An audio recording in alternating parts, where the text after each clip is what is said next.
Sir Garawi, tama bang gamitin ng AI for commission? Medyo unfair lang kasi sa aming mga artist. Ang tanong lang naman dito ay, is it immoral? Is it illegal? Is it unethical? Ang nakikita ko lang kasing way para maging illegal, immoral, or unethical ang gamitin ito sa commission, pag number 1, nanguha ka ng copyrighted content at ginamit mo ito sa image to image, tapos yun ang binenta mo. Gaya neto. Or, number 2, hindi ka nagiging honest sa client mo at nagpapanggap ka na ang binabayaran nila sa'yo ay yung effort mo, hindi yung skill mo sa prompting. Pero kung transparent ka naman at alam ng client mo na AI generated ang gawa mo, then sa tingin ko walang mali dun. Yes, totoong unfair, pero that's how all businesses work. If you take advantage of technology, then unfair ka talaga sa lahat ng hindi gumagamit ng technology. Kung iisipin mong mabuti, lumalabas na unfair din naman ang mga digital artist. Why?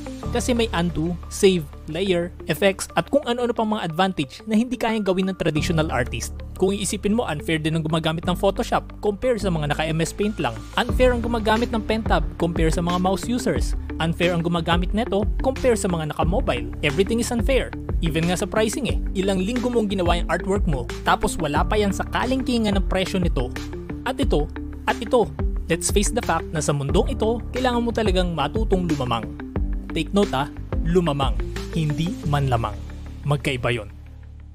Garawi, agree ka ba na ang relihiyon, politika at digmaan ang tatlong pinakamalalaking negosyo sa daigdig? Kulang ang data ko para masabing pinakamalaki kasi pwedeng mas malaki pa rin ang kita sa ibang business like hospitals or oil, pero totoong malalaking pera ang involved sa mga yan. Sa digmaan, ang kumikita dyan ay yung mga companies that manufacture weapons, ammunition, aircraft, ships, and military vehicles. Damay na rin sa kikita dyan ng energy companies gaya ng oil at saka gas. Ang mga banks sa pagkakaalam ko kikita rin dyan kasi magpapahiram sila ng pera sa government. Sa politics naman, nagtatapon ng pera ang mga politicians. Ang kikita dyan ay yung mga nagpo-promote sa kanila, like media, journalists, vloggers. Imagine, sa kada 30 seconds silang makikita sa TV during prime time, ganito kalaking amount ang tinatapon nila. Every 30 seconds yan. Pag natalo sila this election, next election ulit, magtatapon ulit sila ng milyong-milyong piso para i-advertise ang sarili nila. Pero pag nanalo, swerte na lang natin kung hindi nila maisip bawiin ang kinapital nila. Sa religion, sad to say, pero marami talagang religion na gumagamit pa ng manipulative tactics para bagabagin ka ng konsensya mo pag hindi ka nag-abot sa kanila. Pero in fairness, meron din namang mga matitinong religion. I won't name one, pero I'll still vote for the religion na tinuturuan kang iabot ng diretsa ang tulong mo sa mga talagang nangangailangan. Pero syempre, personal preference ko lang yan. Bro, may tanong ako sa'yo tungkol sa LGBT community. Are they going straight to hell dahil ganyan sila? Kasi we all know na lalaki at babae lang ang ginawa ng Diyos. Anong opinion mo dito? Naniniwala ako na hindi natin kasalanan ang mga bagay na beyond our control. For example, may mga tao na may rare mental health disorder called kleptomania. Ayon sa pag-aaral, hindi nila makontrol ang sarili nilang magnakaw. Kahit hindi nila kailangan yung isang bagay o kahit mayaman sila o kahit nakakaramdam pa sila ng guilt sa ginagawa nila, paulit-ulit pa rin nilang nagagawa yon. Kaya ba nilang pigilan ng sarili nila? I don't know. Tanging ang Diyos na lang ang nakakalam kung gaano kahirap o imposible nilang mapigilan yon. Kasi possible na sinadya silang gawin ng Diyos na ganon. Pero mula sa all-knowing and just na tagapaglikha, alam niya kung sino ang mga exempted sa kasalanan. Now, pagdating sa LGBT community, tanging sila rin lang nakakaalam na mga kaya nila at hindi nila kayang pigilan sa sarili nila. Maaaring yung ma-attract sila sa same sex, hindi nila kontrolado yon. Kasi kahit tayo mga straight, hindi naman natin mapigilan ng sarili natin na magka-crush o ma-in-love sa opposite sex. Pero yung pakikipagtalik sa same sex, yun ang pinagbabawal ng both Bible and Quran. Kaya ba nilang pigilan yan? Again, I don't know. Now, mapupunta ba sila sa hell kung nagawa man nila ito? Tanging Diyos na rin lang ang makakapagsabi nun. Huwag nating kalimutan na may tinatawag na repentance at ang Diyos ay maawain at mahabagin.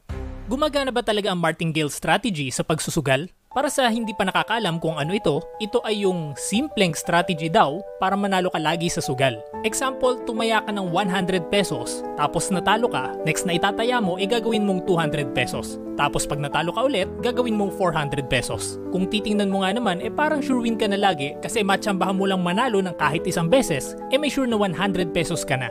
Pero what most people fail to realize ay yung tinatawag na exponential growth.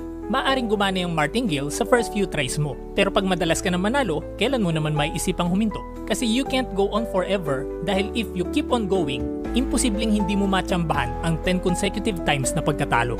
At pag natsambahan mo yan, Kahit sobrang bihira lang mangyari yan, sapat na yan para mabawi lahat ng naipapanalo mo. Kasi sa 11th na taya mo, kailangan mo na maglabas ng 102,400 pesos. Ganyan na kalaki ang ipupusta mo kapalit lang ng 100 piso. Lugi na sa risk-reward ratio. E paano kung wala ka na ng amount na yan? E di, ubus na lahat ng tigi 100 mong naipapanalo in the past. Now, paano naman kung may 1,000,000 piso ka? Ganun pa rin yun. Darating ang time at tsatsambahan mo naman yung 15 consecutive losses kung saan kinakailangan mo nang maglabas ng 1.6 million pesos sa ika-16th na taya mo. E kung may ganyan ka naman pala kalaking pera, e bakit ka pa susugal? Pwede mo nang mapalago yan sa investment. Wala ka na halos gagawin, tuloy-tuloy pa ang kita mo. Sir Garawi, pwede po bang humingi ng advice paano makakapagsimula ng negosyo sa halagang 20,000 pesos? Hindi ako makakapag-suggest ngayon sa kung ano ang magandang ibenta kasi hindi ko na inaaral kung ano ang patok sa market these days. Pero kung ako lang, I'll start to look for a product na pakikinabangan ko rin. If possible, yung nadidispose or nauubos pero hindi dapat mabilis ma-expire. Hahanap ako ng mura na supplier, tapos kung kaya ng time ko, ibebenta ko na lang sa mga kapitbahay ko or sa harap ng bahay ko mismo. Pero kung tight ang oras ko, like for example may work ako sa morning hanggang hapon, then sa online platform ako magbebenta, like Shopee or Lazada, para ipapak ko na lang pag may order, then drop off or pick up kinabukasan. Kaya ako nasabing yung pakikinabangan ko rin yung pipiliin kong product para just in case na wala o konti lang ang bumili, ako din muna ang paunting-unting gagamit ng paninda ko para hindi lugi. Pag wala talagang bumili, then magta-try ulit ako ng ibang product. Sa 20,000 na yan, marami ka ng product na mabibili. Also, kaya ako sinabing nadidispose o nauubos ang pipiliin ko kasi kahit konti lang ang maging suki kong kapitbahay, possible na umulit-ulit sila pag naubos na nila. Kasi kung halimbawa magbebenta ako ng sandok, wala nang bibili ulit niyan kapag meron na ang lahat. Unlike kung for example sabon, pwedeng umulit sila sa'yo pag naubos na nila. Sample lang yan ha, you have to do your own research sa kung anong magandang product na pasok sa criteria na ito at mas mainam kung kaunti lang o halos wala kang kakumpetensya sa area nyo. Lods, na-observe ko lang na parang madami ang gumagawa ng masama sa mundo pero successful sila. Ang sabi, next life naman dun sila magdurusa dahil sa paghuhukom ng Diyos. Paano kung wala palang next life? Di nakalibre sila ng kasamaan dito sa mundo. Ang tanong, are you willing to take the risk? Dapat maunawaan nyo ang risk-reward ratio. Example, iset aside muna natin ang morality sa usapang sugal. Pero sa tingin mo, papayag ka bang magpustahan tayo ng Jack and Poy na sa tuwing matatalo mo ako, babayaran kita ng 100 pesos. Pero tuwing matatalo kita, 1,000 pesos ang ibabayad mo. I'm sure hindi ka papayag kasi alam mong lugi ka. Ganun din lang ang isipin mo sa kabilang buhay. Totoo ba ang sinasabi ng mga scriptures na ito o hindi? Hindi natin alam. Pwedeng totoo, pwedeng hindi. Kung hindi, edi good, at least na-maximize mo ang possible kitain sa mundong ito, assuming na hindi ka nahuli kung illegal man yung ginagawa mo. Pero paano pala kung totoong may kaparusahan sa impyerno? Itataya mo ba yung let's say 70 years na sarap ng buhay mo kapalit ng chance sa kaparusahan na hindi mo masabi kung hanggang kailan matatapos? Isipin mo to, ibabad mo ang kamay mo sa kumukulong mantika kapalit ng 100,000 pesos per minute. Will you do it? Kapirasong init pa lang yan, baka hindi ka tumagal ng 5 seconds. Paano pa kaya kung eternity na ang pag-uusapan? Again, is it worth it? Anong masasabi mo sa mga poverty porn content? Opinion ko lang to pero wala akong issue sa mga nagpa-poverty porn. Ang tinitingnan ko kasi lagi, alin na mas matimbang, yung negative effect o yung positive effect. Kasi halos lahat naman ng influencers ay may negative and positive effect sa audience. Sa poverty porn contents, ang nakikita ko lang na negative effect neto ay na-exploit yung mahihirap. Pero still, most of them naman ay masaya at thankful pa rin sa natatanggap nila. At ang napapansin kong positive effect neto ay nai-inspire yung mga audience nila na tumulong din. Nade-develop ang kanilang empathy at nagkakaroon sila ng pakiramdam na gusto rin nilang makatulong sa iba. For me, napakaganda ng ripple effect na yon. Dumadami ang nagiging matulungin sa kapwa. Ang di ko lang gusto yung nagpa-poverty porn pero yung pera na pinamimigay galing naman sa promotion nila ng sugal. O di kaya naman nangunguha ng donations tapos sekretong ibinubulsa nila ang parte doon tapos kunwari itinutulong nila lahat. Pero kung papipiliin ako, isang content creator na pakitang tao lang sa pagtulong versus isang content creator na sinasayang lang ang oras ng viewers nila at sinosolo ang kita, syempre dito na ako sa may natutulungan kahit papano. Of course, ibang usapan yung religious perspective. Tanging ang Diyos na lang ang bahala kung tatanggapin niya ang pagtulong ng mga pakitang tao at syempre, alam naman natin na mas rewarding yung tumutulong ka na walang nakakakita. Pero if I may suggest lang sa mga nagpa-poverty porn at ito rin yung pangarap ko sanang gawin pag malaki na yung kinikita ko dito, instead na mag-abot sila ng pagkain o maliit na pera, subukan nila mag-abot ng pagkakakitaan. Kahit for example, maliit na fishballan lang, ang laking tulong na nun. Kailangan ba talaga ng tao ng religion? Hindi ba sapat na buong buhay mo pinilit mong gumawa ng mabuti at laging nakabase sa Diyos ang desisyon mo? Unang-una sa lahat, para masabi mong mabuti ang isang bagay, kailangan mo munang malaman kung ano yung mga gusto at ayaw ng Diyos. Kaso paano mo malalaman ang gusto at ayaw niya? First, kailangan malaman mo muna kung anong scripture ang pagbabasihan mo ng rules niya. Pagkatapos nun, ano naman ang tamang interpretation ng scripture na sinusunod mo. At kung ano man yung sa tingin mong tamang scripture at tamang interpretation, possible na may tawag dyan sa paniwala mo na yan. You can call it religion, sekta, or simply call it way of life. For me, that doesn't matter kung ano ang tawag mo dyan. Ang pinaka-purpose na lang nun para ma-simplify mo in few words lahat ng paniniwala mo. Example, yung friend ko. Naniniwala siyang bawal kumain ng baboy. So naniniwala ba siya sa Quran? Hindi.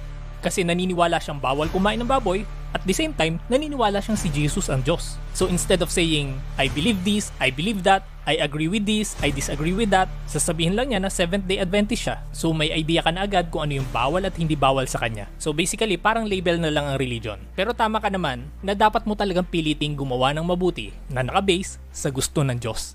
Bakit kailangan nyo pang maniwalang may langit at Diyos para magpakabuti? Ito ang reality. Two things lang ang nagpapatino sa tao. Reward and punishment. Maaring tutulan mo ako at sabihin, hindi totoo yan kasi tumutulong ako sa kapwa ko kahit walang kapalit. Actually, meron. Di mo lang napapansin. Kasi if natural sa'yo ang gumawa ng kabutihan dahil it makes you feel good, then yung sarap ng pakiramdam mo na makatulong is your reward. So driven by reward ka pa rin. Kasi hindi mo gagawin yan kung wala kang nararamdaman na ganun. Or halimbawa, hindi ka nagsisinungalin kasi nakukonsensya ka. Or halimbawa, may nadaanan kang pulubi tapos naawa ka, yung awa at konsensya mo na yan is bothering you. So yun naman yung kumbaga punishment. So you have to do something para mawala yung feeling na yun kasi nga mabigat sa loob. At pag gumaan yung loob mo, yun naman yung reward mo. So hindi ka talaga makakawala sa concept ng reward and punishment whether you believe or not believe in God or afterlife. However, here's the problem. May mga kasamaan na nakaka-addict na pag natikman mo, gusto mo nang ulit-ulitin. Pwede mo namang i-argue na may batas naman ng tao. Ang problema, hindi lahat ng masama ay illegal. Example, abortion. Legal yan sa ibang bansa. At yung konsensya at awa naman ay pwede kang mamanhid pag nakasanayan mong hindi napansinin. So without the belief na may Diyos o afterlife, malaki ang chance na makagawa ka pa rin ng kasamaan.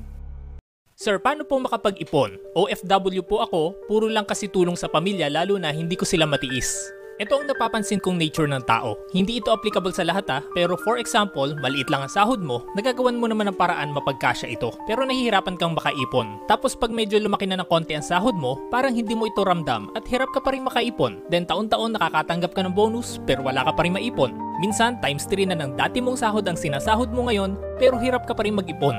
Ibig sabihin lang nun, kasabay lumalaki ng sahod mo yung pagtaas ng lifestyle and expenses nyo. Or worse, may mga cases pa na mas lumalaki ang expenses kesa sa sinasahod. Di mo namamalayan yan dahil sa credit card. So ang need mo lang makawala sa cycle na ito. Ang gawin mo, bawasan mo na agad yung sahod mo ng small amount at yung natira ang pagkasyahin mo. Para pa rin naman sa pamilya mo yung ibabawas mo na yan. Ganito yan, challenge yourself na makaipon ng kahit 1,000 pesos lang muna. Pag feeling mo madali lang yan, then madali din lang ulitin yan ng 10 times. Pag nakabuo ka na ng 10,000 pesos, then marirealize mo na hindi naman pala imposible. Ulitin mo lang ulit yung buong proseso na yan ng 10 times ulit hanggang makabuo ka na ng 100k hanggang maging habit na yan. Then pag-aralan mong mag-invest, aralin mong mag-dollar cost or peso cost averaging at magugulat ka na lang sa snowball effect niyan. Mas lumalaki ang investment mo, mas bumibilis ang pag-iipon mo until ma-realize mo na lang one day na mas malaki na ang passive income mo kesa sa expenses mo. Then you'll have plenty of time para sa pamilya mo.